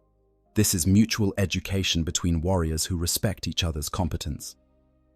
The offer hangs in the air, carried through Vox speakers and neural interfaces, a bridge of communication spanning the vast gulf between living metal consciousness and biological awareness, trapped in an armored shell. Arantheon Valerius is silent for a long time, his processes grinding through the offer's implications and the precedents it might establish. Finally, he transmits a response. A question for a question. Information exchanged freely, with both sides maintaining the right to decline answering anything that would compromise critical security, and no expectations that this dialogue establishes anything beyond temporary ceasefire and mutual curiosity. These are my terms for conversation. Acceptable, Lord Kentakari confirms. Begin with your question, Custodian. Ask what you most need to know. Arantheon Valerius does not hesitate. Why did you preserve me? Not your automated systems, but you specifically. You could have ordered my destruction the moment you understood what I was. You could have simply turned off the power feeds and let my reactor run dry. Why did you choose to invest resources in establishing communication instead of eliminating a potential threat? It is a good question, Lord Kentakari acknowledges. One that cuts to the heart of Necron nobility's ongoing identity crisis. He considers his answer carefully before transmitting. Because I want to understand what we are becoming. The Necrons were not always what you see before you. We were flesh and blood once, a species called the Necrontire, who lived short, painful lives under a cruel star. We were offered immortality and power, and we accepted, trading our souls for bodies of living metal. We won a war against beings called the Old Ones who had power beyond mortal comprehension. We shattered gods and reshaped the galaxy according to our will. And then we went to sleep, confident that when we awakened, we would simply resume our dominance. He pauses, allowing the weight of history to settle. But sleep changes nothing. When we wake, we are still trapped in these metal shells, still unable to feel or taste or experience the organic pleasures we gave up. Our memories of our mortal lives grow distant, like dreams fading upon waking. We risk becoming nothing more than sophisticated automatons, following ancient programming without truly understanding why. You, Arantheon Valerius, represent a choice I want to understand. You chose to continue serving despite the cost. You accepted transformation into this chassis knowing what you would lose. For 8,000 years you have endured isolation and the erosion of your humanity. Why? What makes such sacrifice worthwhile? If I can understand your answer, perhaps I can better understand what it means to be Necron in this new age. The silence that follows is profound.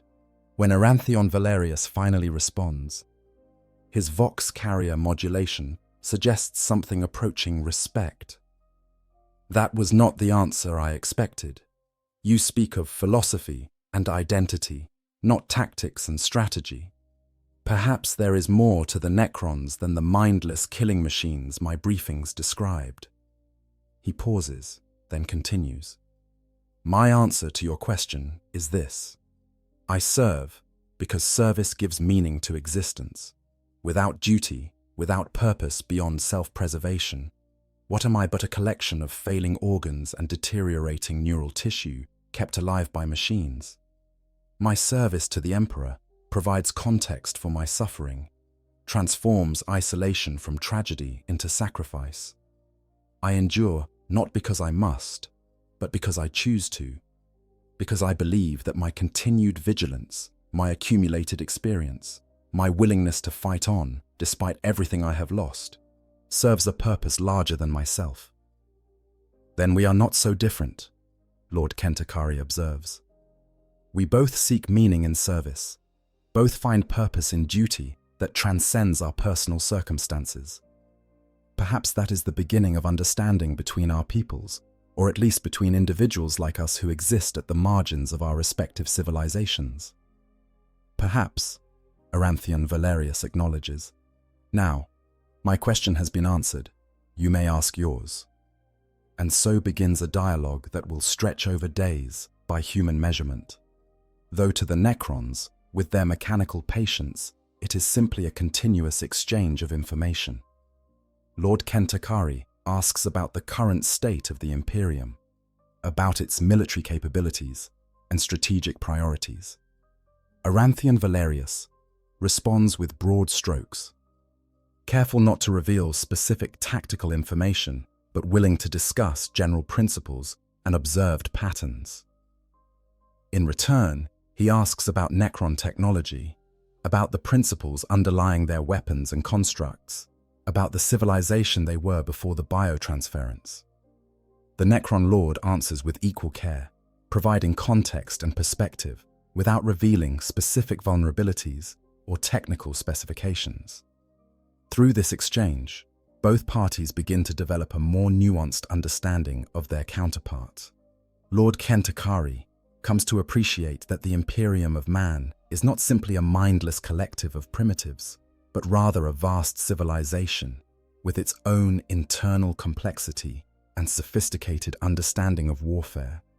Arantheon Valerius learns that the Necrons are not merely ancient evil, but rather a people struggling with the consequences of choices made in desperation millions of years ago. Neither side becomes friends or allies, But something like mutual respect begins to emerge. A recognition that they are both survivors of their respective eras, adapting to a galaxy that has moved on without them. The question of what happens next, but eventually, dialogue reaches its natural conclusion. Information has been exchanged, perspectives shared, mutual understanding achieved to the extent possible between beings so fundamentally different. The question that cannot be avoided any longer is, what happens now? Aranthion Valerius cannot remain in the tomb indefinitely. Lord Kentakari cannot simply release him to report back to the Imperium about the tomb world's location. Some resolution must be found, and the various options all carry their own complications. Nemesis Calthian, who has been listening to the extended dialogue with increasing impatience, finally transmits his position. The conversation has been enlightening, Lord Kentakari, but it does not change strategic realities. This custodian possesses knowledge of our tomb's location, our defensive capabilities, our awakening status. If he returns to Imperial space, he will report everything he has learned. Within years, perhaps decades, we will face Imperial assault fleets attempting to destroy us before we are fully awakened. The only logical solution is to eliminate him now that we have extracted what information we can. I have provided no information that would aid in assaulting this tomb, Aranthion Valerius interjects through his external speakers. My knowledge of Necron capabilities is 200,000 years out of date. Even if I could report your location, the Imperium has greater threats to address than a single tomb world on the edge of known space. Your paranoia, Nemesis Calthian, is understandable, but excessive. You say that, but you cannot guarantee it, Calthian counters. The Imperium's response to threats is not something you control. Even if you personally report that this tomb poses minimal danger, the decision-makers may choose to eliminate the threat while it remains manageable. Your good intentions, if they can be called that, do not ensure our safety. Lord Kentakari raises a hand, calling for silence before the debate can devolve further. Both positions have merit, but they are not the only options available. There is a third possibility we have not discussed. Aranthion Valerius, you have spoken of duty and service as providing meaning to your existence. Would you find meaning in service to a cause that is not the Imperium, but which serves similar goals? The Custodian's response is immediate and sharp. If you are about to suggest I betray the Emperor and serve the Necrons instead, you fundamentally misunderstand my character. I will not abandon my oaths for any reward or threat you can offer. Not service to the Necrons, Kentakari clarifies. Service to a higher principle. You fought to defend this tomb 200,000 years ago, before you even knew what you were defending. The Tombstalkers and Lichguard that attacked you were responding to an intruder in their territory. You fought them in self-defense, but in doing so, you also protected this tomb from a greater threat. What if that protection could become intentional? What if you could serve as a guardian of this place, ensuring that those who would disturb it for malicious purposes are turned away, while those who mean no harm are allowed to pass unmolested? The suggestion is so unexpected that several seconds pass before anyone responds. Cryptek Hexalothian transmits confusion. You would make him a guardian of our tomb? A human warrior standing watch over Necron crypts? This is unprecedented, possibly heretical by our own codes. Our codes were written for a different era, Kentakari counters. We are reawakening into a galaxy where the old certainties no longer apply. Adaptation is necessary for survival, and sometimes adaptation requires setting aside traditions that no longer serve us. Consider the strategic advantages. Aranthion Valerius is a warrior of elite capabilities, possessing combat experience against threats we have not yet encountered. His presence in our outer chambers would provide early warning of incursions and defensive capability against initial threats. More importantly, his loyalty would not be to us, but to his own code of honor, which means he would not be susceptible to the political intrigues that plague Necron nobility. Aranthion Valerius is equally confused by the offer. You would trust me, knowing that I am sworn to the Emperor and the Imperium, to stand as guardian of your tomb? What guarantee do you have that I would not simply send transmissions detailing your location and capabilities the moment you turn your back? What makes you think I would even consider such a role? Because you are a custodian, Lord Kentakari responds simply. Your oaths are absolute, your honor uncompromising. If you swear to guard this place and turn away those who would disturb it without cause, then you will do so without question or hesitation. As for what prevents you from betraying us, it is precisely that same code of honor. You would not swear an oath you intended to break. Therefore, if you agree to this arrangement, I can trust that you will fulfill it. And if I refuse, Aranthian Valerius asks, if I tell you that I cannot in good conscience protect Xenos enemies of humanity, that my duty to the Emperor forbids such cooperation? Then we destroy you, Nemesis Calthian states bluntly. Not out of malice, but out of necessity. You would pose too great a risk to our dynasty's survival to be allowed to leave. It is regrettable, but strategic reality sometimes demands harsh choices. The weight of the moment settles over everyone present. They have reached a decision point where the path forward will determine not just Aranthian Valerius's fate, but potentially the nature of how the Obsidian Constellation dynasty interacts with other species in this new age. Will they revert to the simple xenocidal approach that characterized so much of pre-sleep Necron policy? Or will they find ways to coexist with the younger races, at least in specific circumstances where cooperation serves mutual interests? Aranthian Valerius is silent for a long time, his consciousness clearly wrestling with concepts that have no easy answers. Finally, he transmits a question. If I were to accept this role, what would be its terms? What exactly would I be swearing to do, and more importantly, what would I be swearing not to do? Lord Kentakari recognizes the opening and seizes it. You would swear to guard the approaches to this tomb, turning away those who approach with violent intent, while allowing peaceful travelers to pass unmolested. You would not transmit information about the tomb's location or capabilities to the Imperium or any other power. You would respect the dormancy of those who still sleep within, neither disturbing nor attempting to harm them.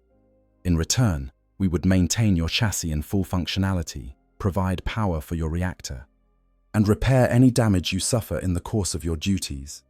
We would also allow you periodic communication with the tomb's awakened nobility, so that you are not entirely isolated in your vigil. And if Imperial forces arrive seeking entry, Aranthian Valerius presses, if my fellow Custodians or Space Marines approach this place, what am I to do? You turn them away, Kentakari states, without violence if possible, but prepared to use force if they persist. Your duty would be to the tomb's security, not to any specific faction. If Imperial forces arrive seeking peaceful contact, you facilitate that communication. If they arrive seeking war, you oppose them until the tomb's defenses can be mobilized. You become, in effect, a neutral guardian, ensuring that first contact between our peoples occurs under controlled circumstances, rather than through accidental violence. The concept is revolutionary enough that several of the Necron nobles transmit protests or concerns. To place a human warrior in such a position, to trust him with the security of their most vulnerable period of awakening, goes against every instinct developed over millions of years of warfare and treachery. But Lord Kentakari has made his decision, and his authority, as the highest-ranking noble present, carries weight enough to overcome objections. Aranthian Valerius considers the offer, his consciousness processing the implications and searching for hidden traps or compromises he cannot accept. Finally, he transmits his response, and the weight of his decision will echo through the centuries to come. I cannot swear to serve the Necrons.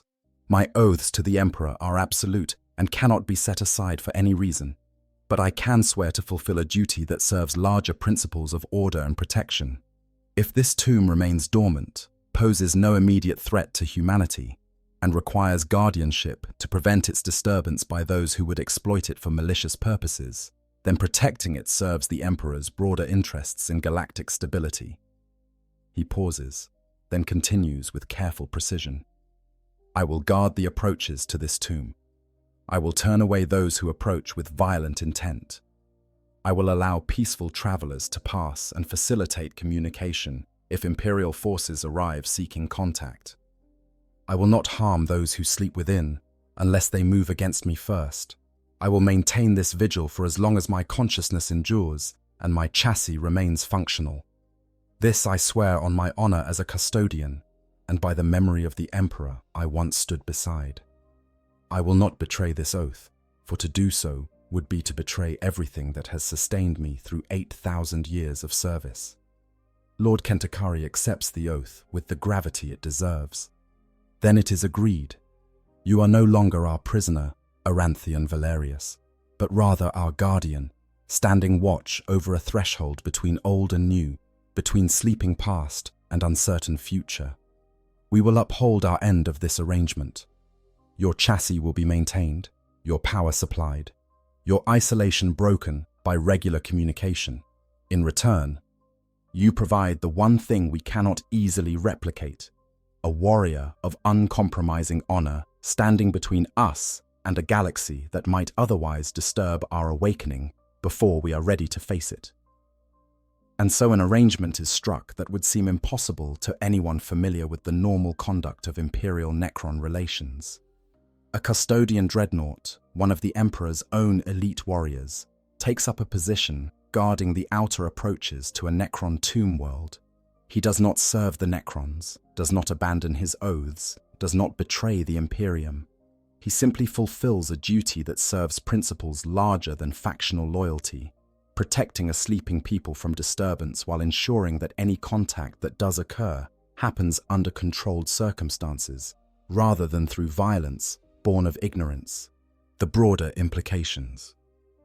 The arrangement between Aranthian Valerius and the Obsidian Constellation dynasty represents something far more significant than a single warrior finding new purpose. It is a test case for a question that will become increasingly important as more Necron tomb worlds awaken, and the galaxy's various powers must find ways to coexist or be consumed by eternal war. Can ancient enemies find common ground? Can warriors loyal to incompatible causes nonetheless work together when circumstances demand it? Can honor and duty transcend factional boundaries to serve larger principles? The Imperium of Man, were it to learn of this arrangement, would likely condemn Aranthian Valerius as a traitor, or at minimum as having been corrupted by Xenos influence. The Inquisition would declare him fallen, order his destruction, and expunge all records of his service to prevent others from following his example. The Adeptus Custodes themselves might disown him, unable to accept that one of their own could find purpose in protecting Xenos rather than destroying them. This condemnation would be unjust, of course, based on misunderstanding of the actual situation. But the Imperium is not known for nuanced understanding of situations that challenge its fundamental orthodoxies. Similarly, other Necron dynasties might view Lord Kentakari's decision as weakness, evidence of degraded consciousness or corrupted logic circuits. To trust a human warrior, to allow him knowledge of the tomb's layout and defensive capabilities, to provide him with the means to potentially betray them, would seem like madness to more conservative lords and overlords. The fact that Kentakari based his decision on philosophical principles about honor and identity rather than pure tactical calculation would only make it seem worse. Necron politics can be brutally pragmatic, and those who appear weak or idealistic often find themselves challenged for their positions. But both perspectives miss the fundamental point. Aranthian Valerius has not betrayed the Imperium any more than Lord Kentakari has betrayed the Necron race. What they have done is recognize that in a galaxy as vast and complex as the Milky Way, not every situation fits into simple categories of friend and enemy. Sometimes survival demands flexibility. Sometimes duty requires making choices that appear contradictory on the surface, but which serve deeper principles when examined more carefully. Consider the strategic situation from the Imperium's perspective.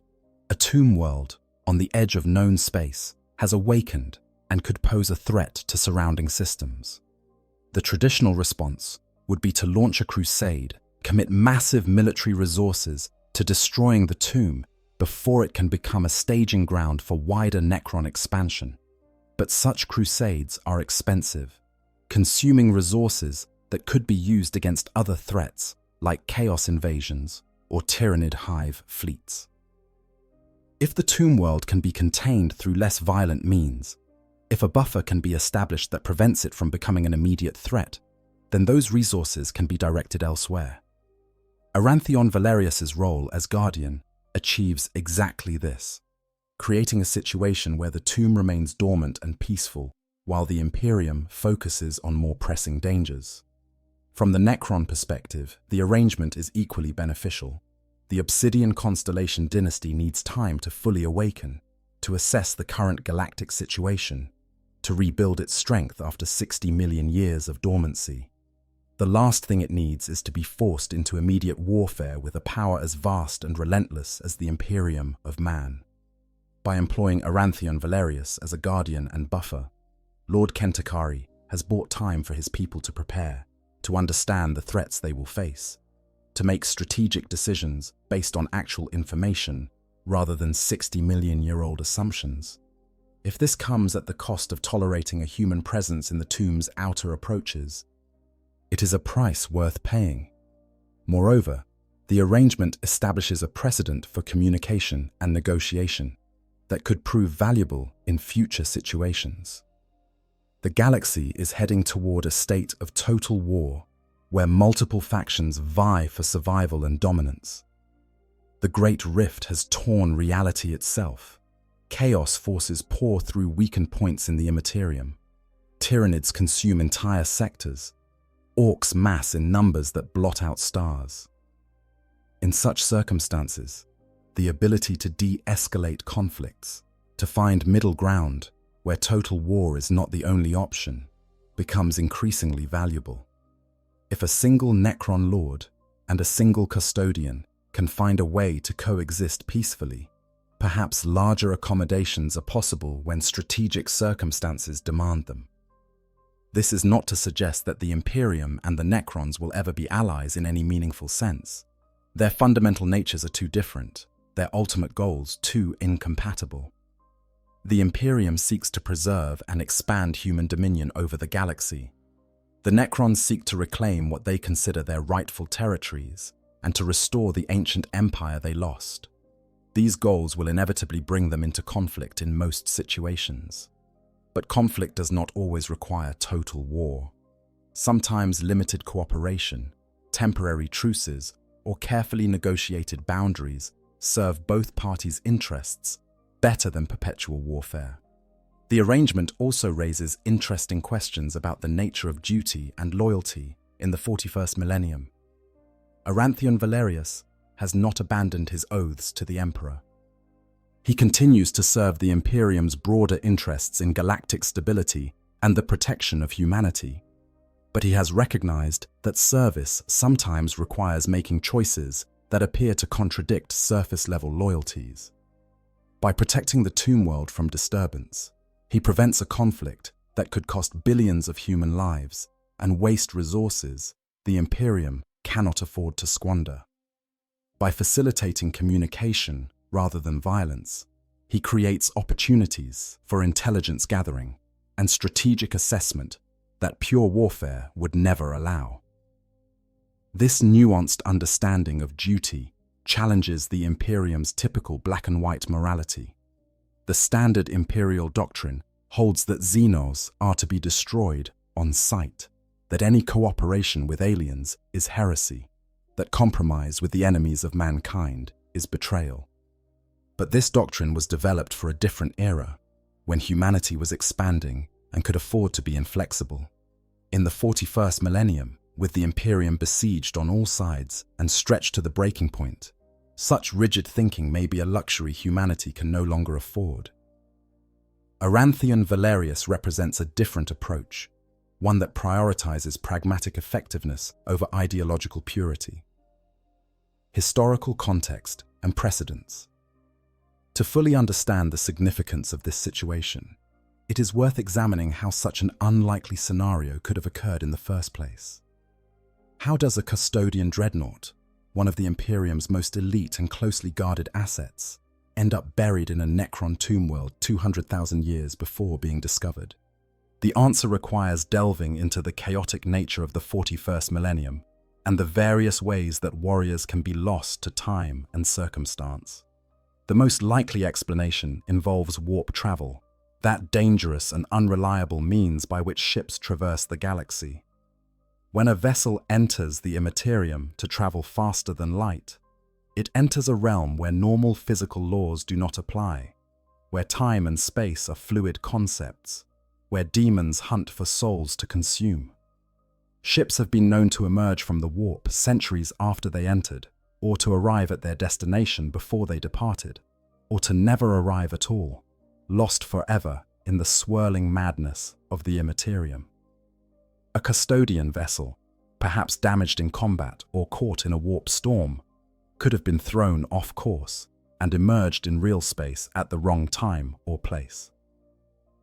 If that emergence occurred within the gravitational well of Nix-Corthon 7, the vessel could have crashed on the planet's surface, breaching the tomb's outer defenses. Alternatively, the Custodian could have been deliberately engaged in an operation that went catastrophically wrong. During the Great Crusade and the Horus Heresy, Custodians were sometimes dispatched on missions that required them to venture into dangerous territories alone or in small groups. Perhaps Aranthion Valerius was pursuing a fleeing traitor or investigating reports of Xenos activity when his transport was destroyed, leaving him stranded on what appeared to be a dead world. In his damaged state, unable to call for extraction, he might have sought shelter in the first structure he found, which happened to be a Necron tomb whose entrance had been exposed by geological activity or ancient warfare. A third possibility involves temporal anomalies of the sort that sometimes occur near Necron tomb worlds. The chronomancers of the Necron dynasties wield power over time itself, and their works can leave lasting effects on the fabric of space-time. Perhaps Aranthion Valerius encountered a temporal rift or distortion while fighting Necron forces elsewhere in the galaxy. Such distortions can throw objects or individuals forward or backward in time, displacing them by centuries or even millennia. If he was caught in such an effect while in a damaged or power conservation state, he might have been shunted 200,000 years into the past and deposited in the tomb's depths, with no way to return to his proper time. Whatever the exact mechanism, the result was the same. A Custodian Dreadnought, dormant or nearly so, found himself in the depths of a Necron tomb world. The tomb's automated defenses responded to the intrusion. Tombstalkers and Lichguard activated to eliminate the perceived threat. But Aranthion Valerius, even in a degraded state, proved more than capable of defending himself. The battle that ensued would have been spectacular, golden auramite armor trading blows with phase blades and Gauss weapons, the Galatus warblade carving through necrodermis bodies, while Tesla energy and particle beams tested the Presidium shield's limits. The battle ended, not because one side won decisively, but because the tomb's tomb mind recognized that continued combat was pointless. The intruder was not attempting to penetrate deeper into the tomb, was not attacking sleeping Necrons, was simply defending a position. The defender would eventually run out of power or suffer catastrophic damage, at which point he could be dealt with more efficiently. There was no need to sacrifice more valuable war constructs in continued combat. The tomb mind ordered a withdrawal, sealed the chamber, and designated it as a quarantine zone until the intruder's power failed and he could be safely eliminated. But then, something unexpected occurred. The tomb's maintenance systems, those automated protocols designed to preserve and repair anything within the tomb's boundaries, began treating the Dreadnought as something to be maintained rather than destroyed. Perhaps some aspect of his auramite armor resonated with necrodermis in a way that fooled the system's identification protocols. Perhaps the Dreadnought's reactor signature was close enough to Necron power matrices that the system classified it as a damaged tomb construct in need of repair. Whatever the reason, power began flowing from the tomb's reserves to the Dreadnought's reactor, extending its operational lifespan indefinitely. Nutrients were somehow synthesized or approximated to keep the biological components alive. The sarcophagus's life support systems were maintained in functional status by canoptek scarabs that treated it as just another system requiring preservation. And so Arantheon Valerius existed in a state of twilight consciousness, not truly awake, but not entirely dormant, for 200,000 years. Time passed in the tomb. Civilizations rose and fell on distant worlds. The Imperium of man emerged from Terra and spread across the stars. But in the sealed chamber on Nyx Corthon 7, nothing changed. The Custodian waited, preserved by accident and technology, until the day when the tomb finally awakened and discovered its unexpected guest. This sequence of events, unlikely as it seems, represents the only plausible explanation for how a Custodian could be present in a Necron tomb. The 41st millennium is full of similar improbabilities. Warriors lost to time and found in impossible circumstances. Battles fought that should never have occurred. Alliances formed that violate all logical expectations. The galaxy is vast and chaotic enough that almost anything that can happen eventually will happen, given sufficient time and opportunities. The parallel curses of immortality. One of the most profound aspects of the encounter between Arantheon Valerius and the Necrons of the Obsidian Constellation dynasty is the recognition of shared experience, despite their fundamental differences. Both the Custodian in his Dreadnought chassis and the Necrons in their necrodermis bodies are, in their own ways, prisoners of immortality. They have traded organic existence for mechanical endurance, sacrificing the pleasures of mortal life for the ability to continue serving causes they deem worthy. The parallels between their situations are striking, and recognizing these parallels creates a foundation for understanding that would not be possible if they were simply enemies meeting on a battlefield. Consider first the Custodian's perspective. Arantheon Valerius chose to be entombed in the Dreadnought chassis, accepting a fate that most would consider worse than death. In his former body, he was already beyond normal human experience, a genetic masterwork capable of feats that would seem impossible to baseline humans. But he was still organic, still capable of tasting food and feeling the warmth of sunlight on his skin, still able to experience physical intimacy and emotional connections with his fellow Custodians. The Dreadnought took all of that away, reducing his physical existence to a brain and fragments of organs suspended in nutrient solution, perceiving the world through mechanical sensors, interacting with it through weapon systems and vox speakers. The tragedy of his situation lies not in the loss of capability, but in the loss of experience. He is more effective as a weapon, certainly. The Dreadnought's armor can withstand attacks that would kill his mortal form. His weapons can destroy enemies that would otherwise overwhelm him. His endurance is measured in centuries rather than years. But what has he gained in exchange for what he lost? The ability to continue fighting, to remain useful to the Emperor, to fulfill his duty for longer than his organic body would have allowed. Is this enough? Is mere function without joy, service without satisfaction, existence without experience, truly life? These are questions Arantheon Valerius has had 8,000 years to contemplate, and the answers he has found are not comforting. Now consider the Necron perspective. They too chose transformation, though under different circumstances and for different reasons. The Necron tier were dying, their biological forms ravaged by radiation from their cruel star, their lifespans measured in mere decades. When the Citan offered them immortality in bodies of living metal, it seemed like salvation. No more disease, no more aging, no more physical pain or deterioration. They would become immortal, indestructible, capable of enduring anything the universe could throw at them. What they did not fully understand until after the biotransference was complete was the cost of that immortality.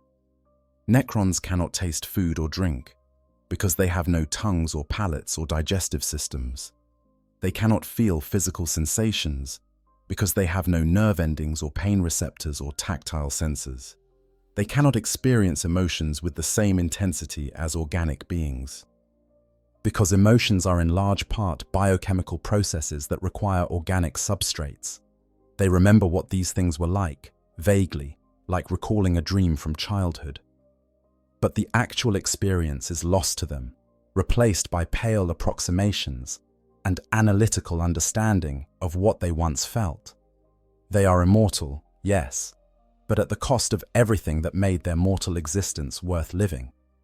The parallel to Arantheon Valerius's situation is clear. Both chose transformation in the belief that it served higher purposes. Both discovered too late that what they gained came at costs they did not fully appreciate until after the transformation was irreversible. Both now exist in states that can be accurately described as cursed, trapped in shells that preserve function while eliminating experience. And both endure because they have no other choice, because duty and honor demand that they continue serving despite the personal cost, because giving up would mean admitting that their sacrifice was meaningless. This shared understanding creates a foundation for respect that transcends factional loyalties. When Lord Kentakari speaks with Arantheon Valerius about the nature of service and sacrifice, he is not engaging in tactical deception or attempting to manipulate an enemy. He is genuinely seeking to understand how another being copes with circumstances parallel to his own. When Arantheon Valerius acknowledges the similarity between his situation and that of the Necrons, he is not betraying his allegiances, but simply recognizing truth when he sees it. They are both survivors of their respective transformations, both warriors who endure circumstances that would break lesser beings, both individuals who have found meaning in service despite having lost almost everything that makes existence bearable. This recognition does not make them friends or allies in any conventional sense. They remain on opposite sides of a galactic conflict that will likely continue for millennia, but it creates a space for communication and understanding that would not exist otherwise. When enemies can recognize shared humanity, even when one party has abandoned biological humanity entirely, it becomes possible to find solutions that do not involve total war. It becomes possible to see the opponent as more than just an obstacle to be overcome or a threat to be eliminated. The philosophical implications of this recognition extend far beyond the immediate situation. In a galaxy where countless species vie for survival and dominance, where total war seems inevitable and extinction stalks every civilization, the ability to recognize common ground becomes increasingly valuable. If a Custodian and a Necron Lord can find basis for cooperation despite their fundamental differences, what other unlikely alliances might be possible? What other conflicts might be resolved through dialogue rather than violence? The answer is not that war can be eliminated, nor that ancient enemies can become trusted allies. But perhaps, in specific circumstances, limited cooperation serving mutual interests becomes possible. This is particularly important, given the nature of the threats facing the galaxy in the 41st millennium. The forces of chaos seek to consume all reality, reducing everything to the mindless horror of the warp. The Tyranids hunger for all biomass, exterminating entire civilizations without thought or mercy. The Orcs spread warfare like a plague, destroying sophisticated cultures and reducing worlds to ash. Against such threats, the old conflicts between the Imperium and the Necrons, between humanity and ancient Xenos, begin to seem less absolute. If both civilizations are destroyed by greater threats, their mutual enmity becomes meaningless. If they can find ways to coexist, even temporarily, both improve their chances of long-term survival. This does not mean the Necrons will ally with the Imperium against chaos, or that humanity will cease viewing Xenos as threats to be eliminated. The fundamental nature of both civilizations makes true alliance impossible in most circumstances. But specific situations, individual arrangements, like the one between Aranthian Valerius and the Obsidian Constellation dynasty, represent cracks in the facade of absolute enmity. They suggest that flexibility is possible, that adaptation to circumstance serves survival better than rigid adherence to ideology, that even in the grim darkness of the far future, there can be moments where common ground emerges between unlikely partners. Conclusion: multiple futures, one moment. As our exploration of this remarkable situation draws to a close, we must acknowledge that the story of Aranthian Valerius and the Obsidian Constellation dynasty has no single ending. The arrangement they have struck exists in a state of quantum possibility, where multiple potential futures coexist until circumstances force one to become reality. Each of these potential futures tells us something different about the nature of honor, duty, and the choices that define existence in the 41st millennium. In one possible future, the arrangement holds. Aranthian Valerius takes up his position as guardian of the tomb's outer approaches, standing watch over the entrance for decades or centuries. Imperial forces eventually arrive, investigating anomalous signals or following ancient star charts that reference the world. They find not a hostile tomb world ready to wage war, but a custodian dreadnought who explains the situation and facilitates communication between the Imperium and Lord Kentakari. Negotiations occur, boundaries are established, and the tomb world becomes a strange anomaly in Imperial records. A Xenos presence that is tolerated rather than immediately destroyed because it serves strategic purposes. The precedent established here influences other encounters, creating a template for how ancient powers might coexist without constant warfare. In another future, the arrangement fails through no fault of the participants. Perhaps a zealous inquisitor arrives, refusing to acknowledge any accommodation with Xenos and ordering an immediate crusade against the tomb world. Aranthian Valerius is forced to choose between his oath to guard the tomb and his loyalty to the Imperium. The choice tears him apart, but ultimately he cannot raise weapons against his own people.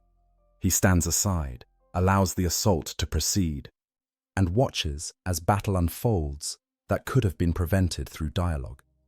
In the aftermath, he requests his own destruction, unable to continue existing after failing the oath he swore. The Necrons, their trust betrayed, revert to total xenocide as their default response to all outsiders.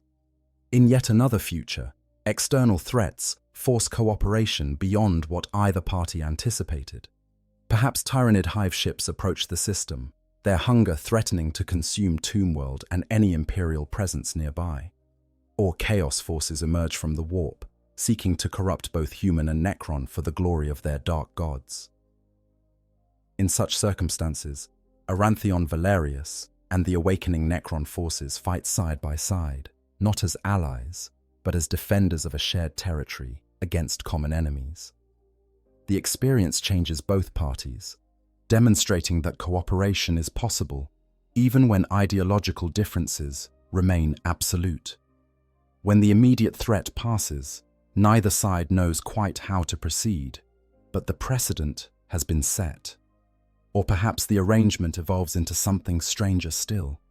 As decades become centuries, as Aranthian Valerius continues his vigil and the Obsidian Constellation dynasty gradually awakens to full function, a genuine relationship develops between the Guardian and those he protects.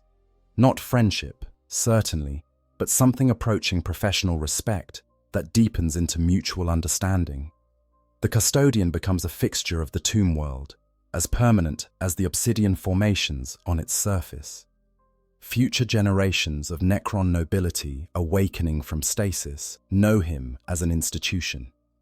The Golden Guardian, whose presence has allowed them to emerge into the galaxy without immediate warfare. He becomes, in a strange way, part of their dynasty's legend, proof that honor and duty can transcend even the most fundamental differences. Each of these potential futures, and countless others, exists as possibility until circumstances force resolution. This is the nature of the 41st millennium, where outcomes are never certain, and even the most careful plans can be overturned by the chaos inherent in galactic warfare. What matters is not which future ultimately manifests, but rather the fact that the choice exists. By choosing to communicate rather than immediately destroy, by seeking understanding rather than defaulting to violence, Lord Kentakari and Aranthian Valerius have created possibilities that would not otherwise exist. They have demonstrated that flexibility serves survival better than rigidity, that adaptation to circumstance represents strength rather than weakness. This lesson extends beyond their specific situation to implications for the entire galaxy. The 41st millennium is often described as a time when there is only war, where every species fights for survival against countless enemies, where compromise and cooperation are impossible luxuries. And to a large extent, this is accurate. The galaxy is a hostile place where mercy is weakness and trust is betrayal. But within that larger truth, there are smaller truths, moments where individuals make choices that create alternatives to eternal war. These moments do not change the fundamental nature of the galaxy. They do not transform enemies into friends or eliminate the need for vigilance and preparation for conflict. But they do create spaces where dialogue can occur, where understanding can develop, where solutions beyond total war become possible. The story of how Necrons discovered an ancient Custodian Dreadnought sleeping in their tomb is ultimately a story about choices and their consequences. It is about what happens when ancient warriors, separated by vast gulfs of time and biology and culture, choose to see each other as something more than simply targets to be eliminated. It is about finding common ground in shared experience, recognizing that suffering and sacrifice create bonds that transcend factional loyalties. It is about the courage required to choose uncertainty and possibility over the familiar comfort of absolute enmity. As we close this exploration, it is worth remembering that the 41st millennium contains countless such moments, buried in the vast sweep of galactic history. For every battle that makes it into official Imperial records or Necron dynastic chronicles, there are thousands of small encounters where individuals make choices that ripple outward in ways they cannot predict. Some of those choices lead to war, certainly. Many lead to death and destruction, to suffering that serves no purpose beyond perpetuating cycles of violence. But some, a precious few, lead to something different. They lead to understanding, to accommodation, to the recognition that even ancient enemies are not so different when their circumstances are examined closely enough. So the next time you hear of Necron tomb worlds awakening across the galaxy, the next time you learn of Imperial forces encountering ancient Xenos technology, remember this story. Remember that beneath the surface of seemingly inevitable conflict, there are always alternatives, always possibilities for different outcomes. Remember that honor and duty can take many forms, that service to higher principles sometimes requires choices that appear to contradict surface-level loyalties.